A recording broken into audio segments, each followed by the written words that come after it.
Hi everyone, it's Jonty from EU TV. Earlier this week, I spoke to a GP about the misconceptions around the COVID vaccines. Enjoy. Hello, Dr Beresford, how are you? Fine, thank you very much. Thank you for letting me speak today. No, thank you for coming. So I've just got a few questions about the vaccine. So I'm going to start off with quite a general question. So why is it important that young people get the COVID vaccination when they're offered it? The virus hasn't gone away. There could any time be another wave of it unless we control it, and this seems our best route out. And even if you're not personally at risk of having severe COVID, your friends and family are, your extended vulnerable contact. And we've seen so many examples at work where there's a person shielding, an old person shielding at home, and then it's a younger member of the family that brings it home that doesn't even know that they've got it. We are seeing young people that are getting long COVID symptoms, so they don't know when they actually had COVID, but they end up with, the complications, respiratory complications.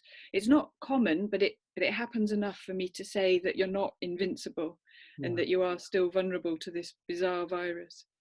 That's really interesting. And do you think that people who have already had COVID, do they still need the vaccine? We think that it provides longer immunity than the actual virus, or it will super boost your immunity from having had the virus. What are the common side effects of the COVID vaccines that are being used in Scotland at the moment? So the most common side effect really is just a really aching arm. And then the others would be like 24 to 48 hours of feeling achy, fluey, muscles being sore, headache. And some people get none and some people get it worse. But at the end of the day, there's no serious side effects. They're all just unpleasant but transient. Sometimes people that are worried about it take paracetamol before they get the vaccine. In a way, it's a good thing to get those because it means that you've made a good response to it and you're going to have a better immunity. Yeah, so it's working. And so you mentioned there are no serious side effects. Is that correct? There's no known serious side effects. No. There are a proportion of people that are prone to anaphylaxis with other vaccines that can also have anaphylaxis, only really to the Pfizer or the Moderna vaccine. Those we are recommended to get the AstraZeneca or Oxford vaccine because there isn't really any risk of anaphylaxis for that. Do they have any known effects on fertility? So there's no evidence of effects on fertility. Like the Scottish government, the UK government just wouldn't hand them out if there were effects on fertility. And they've passed rigorous tests, with huge populations, and there's no evidence. Does either of the vaccines contain any animal products?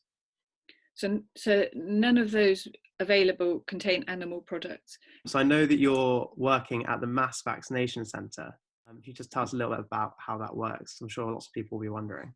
You get a letter with your details and particularly your medical number, your CAI number, and then the time and date, and you basically just turn up at the time and date. And once you're there for the walkthrough at the EICC, you're usually there for 5 or 10 minutes. It's a very fast, well-staffed, smooth mechanism. Each person is fully counselled and you have an opportunity to ask any questions that you have.